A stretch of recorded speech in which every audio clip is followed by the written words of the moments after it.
राजस्थान।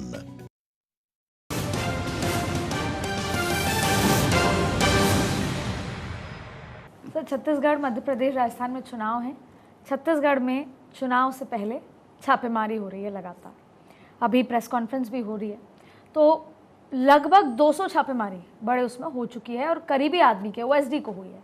तो आपको लगता है कि इसको आप कैसे देखते हैं? दूसरा, ऐसी ही चीज़ आपको राजस्थान में भी देखने को मिल सकती है?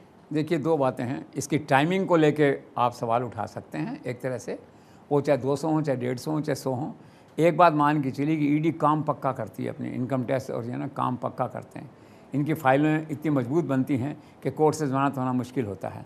और दूसरा क्या होता है, जिस केस में हाथ रखते हैं ना, वो केस प्रूवन होता है। केस में तो ऐसा बहुत कम आपको देखने को मिला होगा, जितने केसेस अब तक ईडी के हुए हैं, कोई ये कहे कि यार मेरे को गलत फंसा दिया, तथ्य गलत हैं, ऐसा कोई नहीं कहेगा। इसलिए कोर्ट में जमानत नहीं होती लोगों की, वो केस पुख्ता होता है। और एक्चुअल में क्या है ना, इंडिया में आप देखिए तो करप्शन का तो लेवल सबको पता ही है। आप जहाँ हाथ रखिए उसकी जो ट्रेल है वो पकड़ लेते हैं 24 घंटे के अंदर। आपके मोबाइल के व्हाट्सअप निकाल लेंगे और निकाल लेंगे। तो एजेंसी है, उनका काम यही है एक तरह से। तो सवाल दो हैं इसके अंदर कि क्या वेंडेटा के नाते बेगुनाह लोगों को फंसाया जा रहा है, क्या निर्दोष लोगों को फंसाया जा रहा है क्या? इसका उत्तर है नो। आप उनसे रहम की या उसकी कटसी की अपेक्षा कर रहे तो उनकी इच्छा है, वो नहीं दे रहे आपको। करप्शन के प्रति वो आंख बंद करें नहीं करें, उनका प्रेरोगेटिव है, आपका प्रेरोगेटिव तो नहीं है ना। एक तरह से आप ही नहीं कह सकते मुझे छोड़ दीजिए आप इसमें, तो केस तो पुख्ता है, वो नहीं है। अब बात टाइमिंग का आता है तो ये मिसमैच हो जाता है कभी कभी। फिर क्या है, एजेंसीज का उपयोग कांग्रेस भी करती थी, ये भी करते हैं। बस थोड़ी सी बात है कि इनके टाइम में बात आती है, थोड़ा ज़्यादा हो जाता है। तो इसको यूँ कह सकते हैं agencies are more active at this time. तो ये सब चल रहा है। अब राजस्थान की बात आप कर रहे हैं तो मैंने भी सुना है कि कम से कम आधा दर्जन मंत्री इस तरह के हैं जिन पे एजेंसीज़ की निगाह है। और निगाह से मतलब ये है कि जो केसेस उनके हैं वो फुल प्रूफ हैं और आज से थोड़ी हैं, वो 7 साल भर से पड़े हुए थे, उन पर इन्वेस्टिगेशन चल रहा होगा। अब चूँकि चुनाव आ गया और लगा होगा कि उपयुक्त समय है, उनका जजमेंट है ये कि अप्रोप्रिएट टाइम कौन सा है, तो कार्रवाई कर सकते हैं। लेकिन ये मेरे को पक्के तौर पे कह सकता हूँ, जिस केस में कोई हाथ डालेंगे, चाहे राजस्थान हो चाहे मध्य प्रदेश हो, केस पुख्ता मिलेगा आपको। वो ट्रेल जो है ना करप्शन की, आपको बिल्कुल प्रमाणित हो जाएगी, आपको 24 घंटे में हो जाएगी प्रमाणित, आपकी जमानत नहीं होगी। फिर आप कहते रहिए कि आप चुनाव के समय मेरे को फंसा दिया आकर के। तो टाइमिंग को लेकर डिबेट हो सकती है, ठीक है ना। केसेस के कंटेंट को लेके, केसेस की मेरिट को लेके वो नहीं हो सकता, क्योंकि लोग मानते नहीं हैं। और राजस्थान में भी सब हुआ। गहलोत पायलट फैक्टर के चक्कर में क्या हर विधायक जो है रीजनल चीफ मिनिस्टर बन गया, तो शिकायतें आती हैं फिर। और इतनी शिकायतें हैं कि ईडी का एक सेपरेट डिपार्टमेंट भी खुल जाएगा तो 5 साल उसी में लगा रहेगा, 200 विधायकों की शिकायतों में। अभी तो होता नहीं ना प्रैक्टिकली। आपका लिमिटेड सवाल था कि राजस्थान में क्या ऐसा हो सकता है, तो निश्चित तौर पर हो सकता है, संभावना है। बाकी मैंने ये भी सुना है कि काम इतना ज़्यादा है एजेंसीज़ के पास में ऑलरेडी, झारखंड में, छत्तीसगढ़ में और दूसरे राज्यों में जो है, कि शायद हो सकता है गो स्लो हो जाए। अभी इतना समय नहीं है, पॉलिटिकल नहीं लगता मुझे, बस वर्कलोड के कारण से हो सकता है कि गो स्लो हो जाए।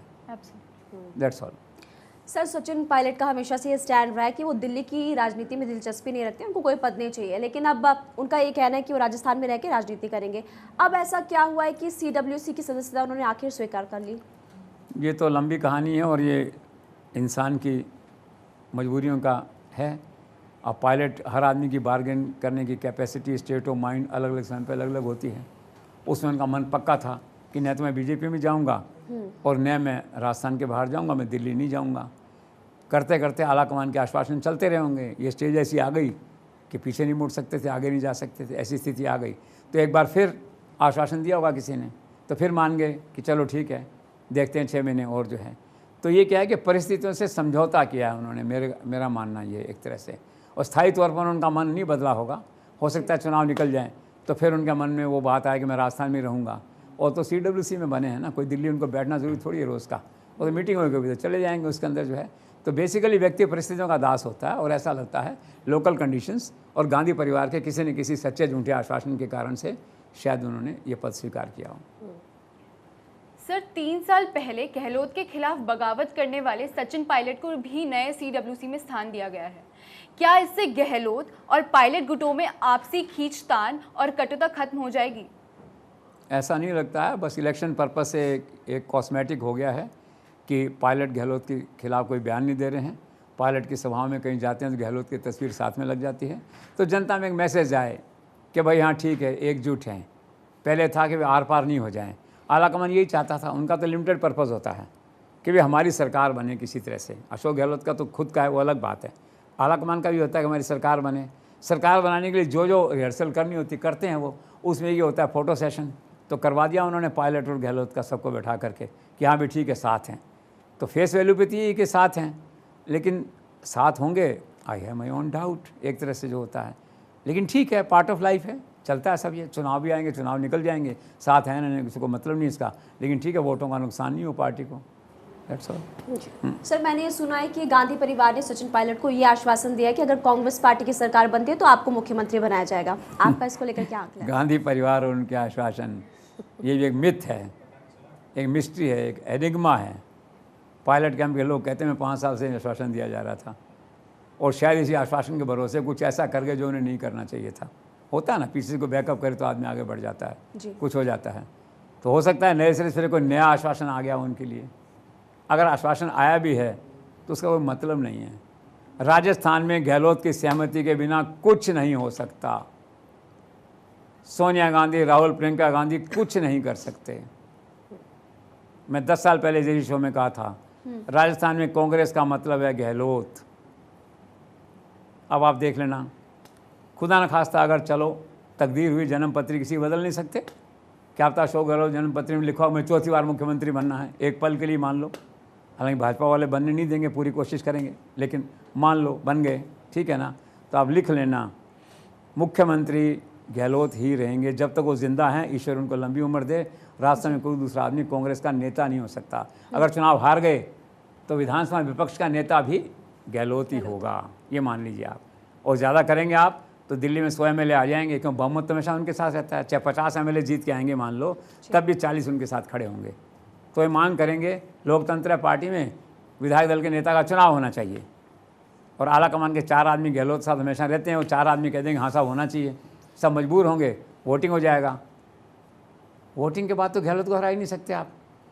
नॉमिनेशन से आप पायलट को लाओगे तो उन्होंने पहले भी नहीं होने दिया संभव, आपने देखा 25 सितंबर को क्या हुआ, फिर भी नहीं होगा।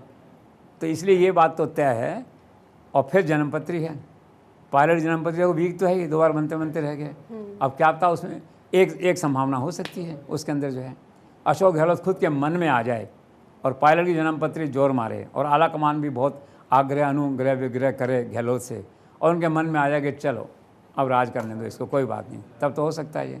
गहलोत की सहमति के बिना राजस्थान में कोई नेतृत्व परिवर्तन नहीं हो सकता। पायलट योग्य व्यक्ति हैं, स्मार्ट हैं, हैंडसम हैं, लोकप्रिय हैं, क्राउड पुलर हैं। राजस्थान में 3 नेता हैं, वसुंधरा, अशोक गहलोत, वसुंधरा एंड पायलट। वो सब बातें अपनी जगह सही हैं, ठीक है ना। लेकिन राजस्थान में भैया अशोक गहलोत के रहते हुए कोई वैकेंसी नहीं है, न तो मुख्यमंत्री की और न ही लीडर ऑफ अपोजिशन की, जिसे आप कहते हैं। तो लेट्स सी।